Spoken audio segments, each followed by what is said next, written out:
You're listening to BioTalk with Rich Bendis, the only podcast focused on the BioHealth Capital Region. Each episode, we'll talk to leaders in the industry to break down the biggest topics happening today in biohealth. Hi, this is Rich Bendis. I'm your host for BioTalk. And we're coming up close to 100 different episodes of BioTalk. We're not there yet, but we have a very interesting guest today from Baltimore, entrepreneur, and someone who's got a very interesting technology we're going to talk about today. It's Ellington West, CEO and co-founder of Sonavi Labs. Ellington, welcome to BioTalk. Thank you so much. It's an honor to be here with you today. Well, it's an honor to be with you. I love being with ambitious and successful entrepreneurs. And, you have been on the Inc. Female Founders 100 list. Is that true? Yes, the rumors are true. And it was such a great honor to be, among so many powerful women who were really dedicated to moving the needle and creating long-term change and impact across all industries. And it's really not the first or last list you're going to be on, I'm sure. But, the listeners would love to know a little bit about your background and do a little self-introduction of how you got to where you are today, academically, career-wise, and anything else that would be interesting. Absolutely, yes. So what's interesting is when I decided to take that leap off of the entrepreneurial diving board, I was really coming from the healthcare sector. So I was the director of sales for a national healthcare company for about 5 years. And prior to that, I was very focused in market research. Actually, I was working for a Baltimore-based company with a powerful female at the helm. It was called Observation Baltimore. And what they were really focused on was creating these strategies for multinationals as it related to product market fit. And so really being able to understand how and when and why a product resonates with a customer base, and then really transitioning that into the healthcare space gave me, I think, a really comprehensive look and approach when trying to introduce a new technology to the medical community. So a lot of times people will ask, well, are you the scientific mind behind this or the engineering mind? And the reality is that I have come to the table with a focus on business, moving and commercializing this device, and really building a brilliant team around this wonderful device. So you worked for a female entrepreneur and now you are one. Correct. Yes. Yes. Mentors are powerful. Mentors. And all of your mentors female as well? Most, actually. Really? Yes. I think that there might be one or two guys in there, but for the most part, I have truly surrounded myself by some very powerful women who are leading the way and leading the charge for me. So us old farts basically are in the minority in your camp then, right? True. Yes. Okay. We've kind of flipped that model on its head, I think. Yeah, whatever works. So you talked about you got a good feel for the healthcare industry with your background, but how did you get involved with Sonavi Labs and really your technology, which is the core to the company? Absolutely. So about 5.5 years ago, my father came to me and he said, "Elle, listen." And my father's a professor at Hopkins. In fact, he actually holds the most patents of any professor across the entire system. So Really? A little context. Yeah. So my dad, he actually invented the electret microphone. It's the microphone that I'm speaking to you on right now, and the microphone in about 90% of microphones around the world. So This one. I see it exactly. So he had retired and he said, what do I want to do with life? And at the time, his former postdoc was the dean of engineering at Hopkins, Eileen Bush-Vishniak, who is now our acting chief innovation officer. So Jim had been retired, didn't know what to do. Eileen said, "Jim, come on down to Hopkins. We really use some acoustic supports and a brilliant physicist in our engineering department." So he came on down and really created this phenomenal lab that he's named the West Lab. And two of his students, Anne McLean and Demetria, came together to really focus on addressing infant mortality as it relates to pneumonia. So at the time, the Gates Foundation was really challenging the global community and saying, why are we seeing such high mortality rates when it comes to our pediatric patients as a result of pneumonia when pneumonia is detectable and treatable? And the reality was that there just simply wasn't enough access to real-time diagnostics. There were community health workers on the front line who would say, to the best of our ability, this kind of seems like pneumonia, but we're not sure. So the Gates Foundation said, what can we do to increase speed to diagnosis? And so the Hopkins team said, well, first, let's digitally record these pediatric lung sounds. And then we would take those recordings and have a team at Hopkins of about a panel of 6 physicians listen and determine whether or not pneumonia was present.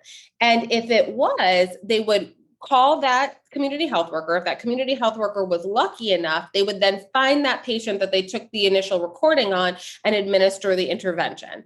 And the challenge was that we were losing 72 hours of time, right, throughout this entire back and forth process. So the team, Jim West, in conjunction with Monia Elahali, who was probably one of the world's leading machine learning experts based at Hopkins, they collaborated with their students and said, can we recreate essentially the human cochlear model? Can we, everything that a physician can listen for and is trained their ear to identify, can we duplicate that with our algorithm and put it on board a device that can be easily accessible, not only by community health workers, but by patients in their own home?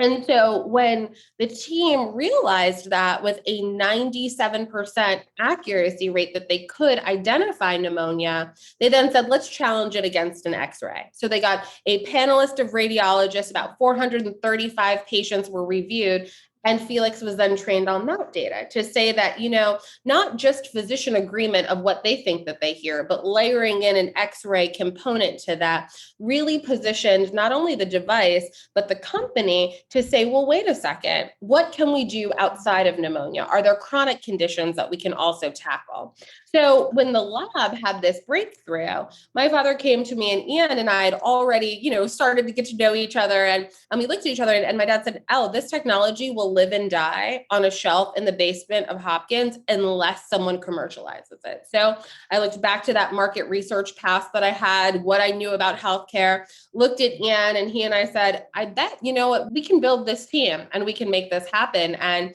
4 years later, it'll be 4 years, October 26th, we've raised about $6.5 million. We have FDA approval, 7 patents, and are well on our way to executing about 4 national pilots. Well, congratulations. And you kept referring to Felix, but you haven't told us about Felix, the product, and how you came up with the name as well.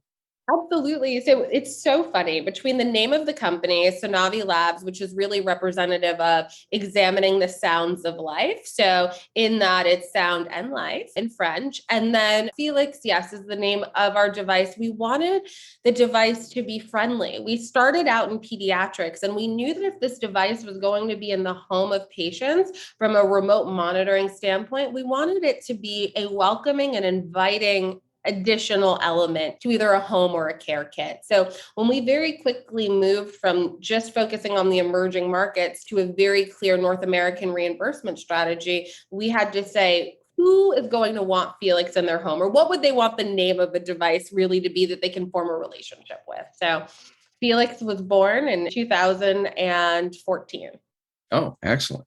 And you mentioned it was sitting on a shelf down in the basement of Hopkins, maybe not literally, but sort of just sitting there waiting for something to happen to it. So talk a little bit about the process of trying to get it off the shelf at Hopkins and getting it into a company where it could actually be commercialized. Yes. Well, I think that working with Hopkins has been really a tremendous asset for our team for a couple of reasons. Number one, I think that just the tech transfer department that exists is created with such intentionality of moving technology forward. So we had an open door and a roundtable discussion. Christy Weisgall, who is the advisor to President Daniels, was personally involved in ensuring that a technology that we believed could really impact and change the world and save lives, not only had the support of the institution from a research standpoint, but also a funding and commercialization standpoint. So it was a very quick process. I've heard horror stories from some other founders coming out of Stanford and MIT. And I really think that the system that we have at Hopkins, where it is first right of refusal for primary inventors, is critical, because it's about really ensuring that the opportunity for faculty and for students is supported, because we all recognize that when a company that spins out of Hopkins does well, the entire institution does well. And we really feel lock in step with them in that regard. But we learned a lot very quickly, whether that was how much we would be paying Venable for the next 3 years. There are those elements that you don't see on the front end, but with the support that we've received, it's really been a wonderful relationship. Oh, it sounds like you've had the A team associated with you, because Venable is also the lawyer for BioHealth Innovation. We were in good company. You're definitely in good company. In addition to Hopkins, though, I'm sure you took advantage of other resources that were available within the Baltimore ecosystem.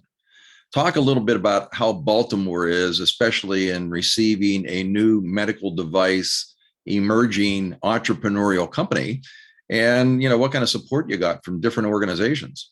Honestly, the amount of support that we received from Maryland, I believe, is unparalleled when I'm really chatting with other founders who are coming out of different states. And I'll tell you why. The first was really just when we were growing from absolute infancy, and ETC just, wrapped their arms around us. Deb Tillett. I mean, this I'm talking about before we had founded the company or right when we were just filing that paperwork. The ABLE Foundation and ETC was the first guidance and the first available funding that we had. You might mention what ETC is. And that's what I'm working through in my mind, is that it's the emerging, I don't know. Technology Center? Yeah. ETC being the Emerging Technology Center was really a space and place, not only for us to be able to build out our strategy and our plan, but it was the first funding that we received. It was your incubator, basically. Yeah, it was precisely. It was our incubator. And then as we grew, we found ourselves working with the Department of Commerce. And we were so successful in the NIH grants that we had submitted that I really think that there is a relationship and a connection and a clarity around the infrastructure that the state of Maryland has created through MII grants and funding to really ensure that companies are well positioned to receive non-dilutive funding. So to date, we have received about $3.5 million in non-dilutive funding, with another $2 million on the horizon. And it didn't just stop with, well, you received a grant, Godspeed. It's been coaching for pitch competitions and coaching from a commercialization standpoint. Rich, I think that if we could actually talk a little bit more about that and the involvement that BioHealth Innovation has had really in shaping that, I think it would be really helpful, because as I was trying to find and uncover resources, it was really only until you and I were chatting that I realized that there was this synergy in that space. So I do think that everyone would benefit from really understanding what that involvement looks like. Yeah, I thank you for bringing that up. But, a lot of the things you've experienced, we've helped companies go through that same process ourselves. We help people with their incubation process. We help them with their intellectual property protection, non-dilutive funding. We know extremely well, whether it be TEDCO, MIIs, SBIR programs, matching biotechnology investor tax credit programs, which you can apply for when you're going after grants. And then more importantly, developing a mentoring team. We have 10 entrepreneurs in residence at BHI, all with different skill sets that are prepared to help companies, especially those who have received SBIR funding from NIH. And they help with the pitch coaching, just like you've gone through, help introductions to investors, strategic partners, regulatory consultants, or pathways to help them get their product through the regulatory process. So everything that you've experienced, you've been able to do without us. But yet we're there to help others who are going to go through the same journey that you just went through. And you never know, there may be some things, and I think there are, that we can still assist you with as you continue your journey.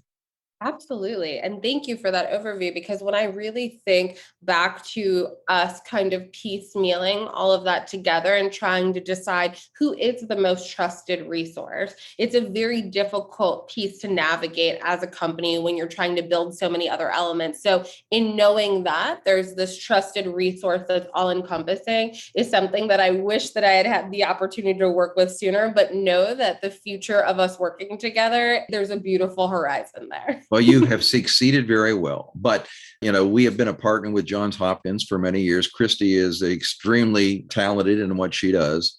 And we have an entrepreneur in residence who has spent a lot of time at Johns Hopkins, Albine Martin, working with the professors there, especially as they're going through the MII process, introducing them to other resources they may need. So, sometimes it's out of sight, out of mind.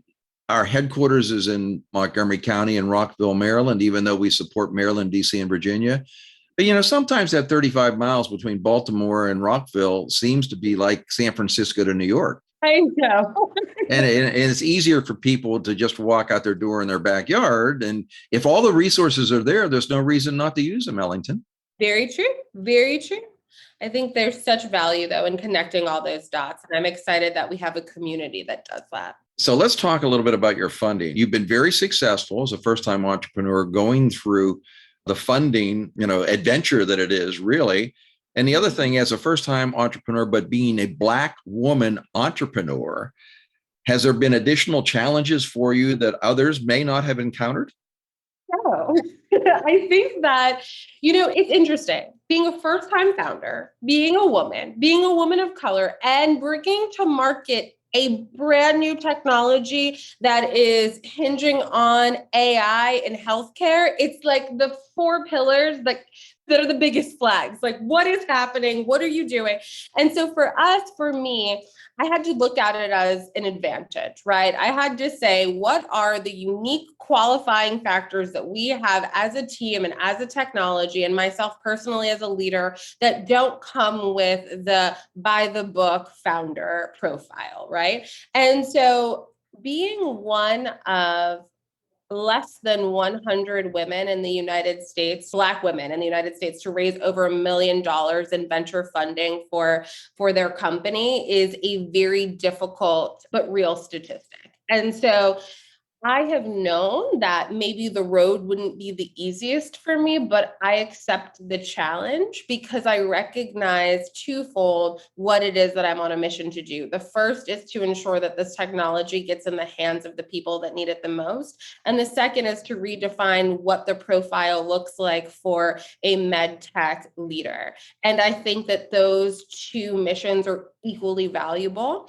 And I think that as we've grown, we've seen a true shift. There are folks coming from every corner of the world saying, how do we address this issue, or how do we address this disproportionate allocation of funding? And so it's really just about having those winning stories. Initially, I raised 90% of my capital outside of Maryland, but the second that Christy and the team at Hopkins and the local real champions here recognized that African-American women were being over-mentored and underfunded, I very quickly saw a shift in pace. And it wasn't about me, it was helping them really see and understand our technology. And once that happened and we had the right ear, it was undeniable that this was a brilliant investment, regardless of my gender or ethnicity. And that, when you really look at that, that's where we all win, is that we're seeing the technology and we're seeing the value in diversity in leaders.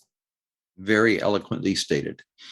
But if you have your words of wisdom and you look back on the last 5, 6, 7 years, other people that want to follow in your footsteps, what are the things you've learned that might make it easier for them if they're going to go forward trying to emulate what you've done? You know what's really interesting? I think that the best piece of advice that I got was to lean into your imposter syndrome. It's you. You are the only thing that is going to block and stop or tackle your progress, because I was afraid of of what would happen if someone didn't agree with our strategy or if someone didn't believe that I could do it. But you get so used to and comfortable with no's that you then pivot and work to find the yes. And that's really been it for us, is that we have never stopped and we're not going to stop until we see this through.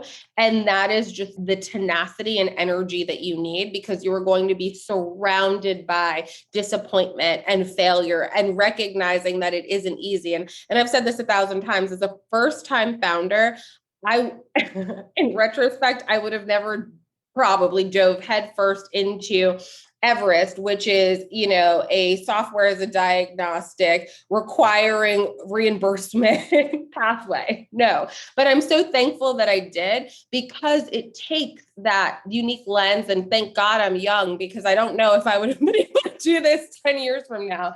But honestly, the reality is that you have to go forward as confidently as possible. And when you can pair and have a well thought out plan and execute that plan, and always compare it to the folks that are out there making the wildest decisions, with no evidence and still getting funded millions of dollars, put yourself in perspective to what else is available and remind yourself that you've worked hard enough. Your technology, obviously validate it, but your technology is a great product market fit, and run towards it. Why not? I wish that I had started sooner. I think that's the best answer. Well, you mean like when you were 15? Exactly. That would have been a much better use of my late teens. Okay. You've overcome one other thing, is that this BioHealth Capital Region, as we refer to it, is not really known as a medical device empire. You have to compete with Boston, Minneapolis, San Francisco, and some other areas in the country. How have you found doing a medical device startup in Baltimore, not known really for medical device leadership, but up and coming, I'd say? It is up and coming. What challenges have you had, and how have you overcome them? That's the crazy thing. I consider being in Maryland a complete advantage. While some folks nationally might not view this as a hub, the secret that everyone needs to know is that we are so well positioned, whether it's national labs or if it's the hospital systems that I have access to for pilots and the universities. The talent has been here for me. It has been so easy in this war for talent for us here in Baltimore to be able to really get some of the best and brightest coming right out of Hopkins, right out of University of Maryland. Because we're a small little town and city, the ability to move through systems quickly has really, I think, also given our company a competitive edge, because I'm not competing with the hundreds of thousands of companies in Boston, right? I have the attention of some of the best physicians and the best partners, and they're here and ready to move the needle. So there's a selectiveness that can happen. There's a pace at which we can move that I find to be unique. And funding is coming here. What I'm seeing from every corner, PTX Capital is a wonderful example, not leaving New York to really say and foster the opportunity that is in Baltimore. So I think that folks really need to, if they're looking for another hub or a headquarter, you should come here quickly, because it is going to get competitive fast. But right now, these resources are unmatched, in my opinion. And no matter how many resources you have, unless you have a visionary leader, they're not going to do much for you. Absolutely. Yeah. I'll take it. You'll take that. Okay. Yeah. So congratulations on being able to utilize the network to the company's advantage, which you're doing very well. So let's talk about the future now. Talk about where you're positioned with the company and the technology, and what are your future goals and key milestones that you want to achieve over the next year to 2 years. Absolutely. So when you think about our journey and us starting in the emerging markets is a tool to really help quickly diagnose the presence of pneumonia. And recognizing that, we believed as a company that we would have overwhelming support from every corner of the world to say, yes, let's get this device in the hands of the people that need it the most. And very quickly, we understood that we had to pivot and really focus on this North American reimbursement strategy where the pandemic was at our door. We were already a respiratory device and software company that was already addressing the pre-pandemic respiratory crisis. And so to layer then COVID on top of this, we just have overwhelmed everyone that has been fighting this fight with us since the beginning of time.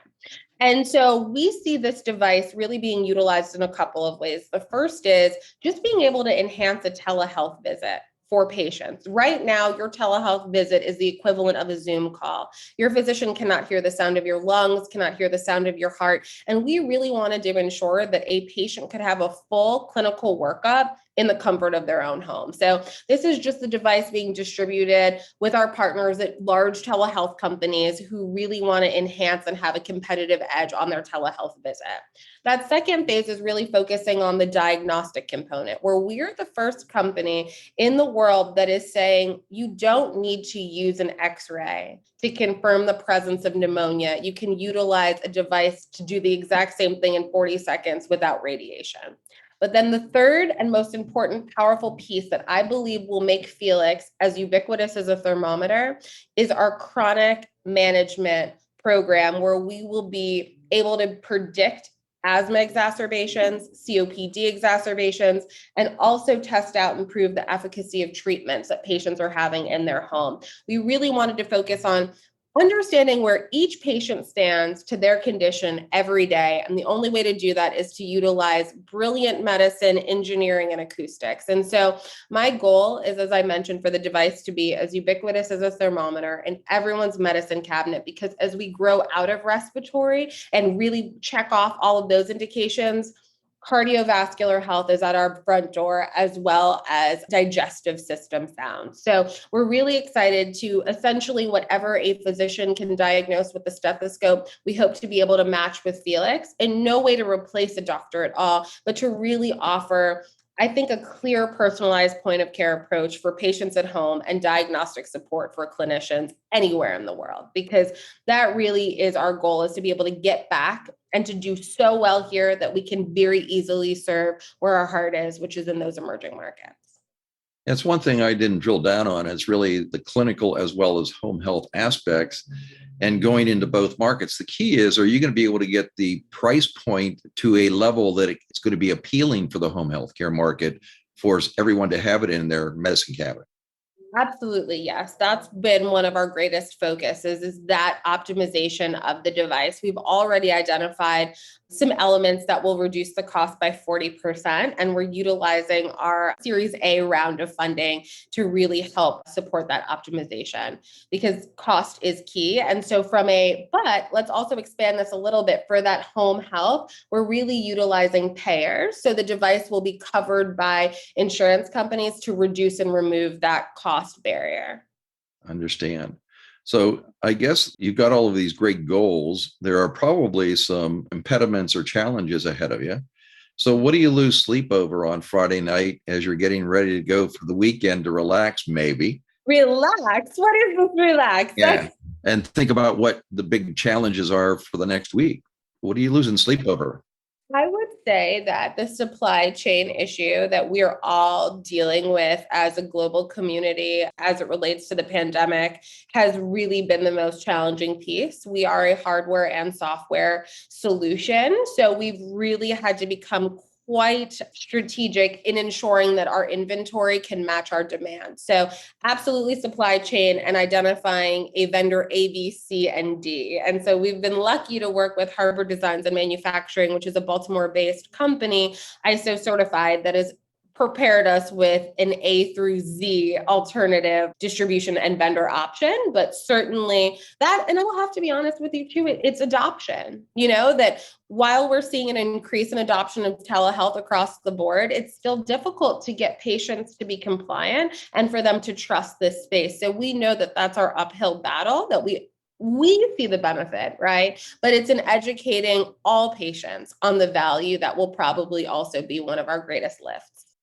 Yeah, you're pioneering two new adoptions. One is the telehealth industry, but then a new device within the telehealth industry, right? The Absolutely. double whammy. But I It know that is. you're going to be able to succeed for Thank sure. you. Thank Yeah, you. we've gone over a lot of things, Ellington. It's been very enjoyable. Is there anything that you would like to convey that we haven't discussed if I give you an open mic and you can talk about whatever you'd like? Yeah, I would love that opportunity to really focus on the value of community and what drives true innovation. I think it all comes down to surrounding yourself with the right people and the best resources. And the only way to identify what you don't even know you don't know is to surround yourself and immerse yourself with the folks who've done it before, who are willing to help show you the ropes and to let you know and warn you where those dips in the road might be, right? And so I look at spaces and places like the Maryland Department of Commerce and BioHealth Innovation, and I think about how rich those resources are and how quickly you as a team can move if you position yourself in the right spaces. And if you really invest not only in your technology and your team, but that external community that's really waiting to lift and support you. That's a very good perception. And one of the things that it reminds me of is about, I don't know, 30, 40 years ago, I went through a week-long program and it was based on building a quality organization. And one of the things that we were left with is that you are only going to be as successful as far as your shadow will reach. Basically, you need people on both sides that can complement what you are doing with your extraordinary leadership, whether it be from a regulatory, engineering, a product design, a marketing standpoint. And it sounds like you're assembling a very well balanced team to surround yourself. Thank you. I think that you said that perfectly. It is. And I love that piece too, because this conversation, right, is supporting my story to move forward outside of, the defined walls of Baltimore. And when you get those champions from outside of your box involved and interested, that's the elevator approach. That's how you move quickly. So thank you for this opportunity and allowing me to share and tell my story. Well, we want to thank Ellington West, the CEO and co-founder of Sonavi Labs, with a great Felix digital stethoscope, which is her primary product, which will be expanded upon with additional products in the future. If people want to learn how to get a hold of you, Ellington, how can they reach it? Yeah, so a couple ways. One, feel free to head over to our website, sonavilabs.com, or to reach out personally to me. The easiest email, ellington@sonavilabs.com. I welcome all opportunities, collaborations, customers, whatever you're compelled to reach out with, please feel free. Well, congratulations on your growth to date and your future, and anything we can do to help you, please let us know. Thank you so much. It's been a wonderful afternoon together. Thank you. Thanks for listening to BioTalk with Rich Bendis.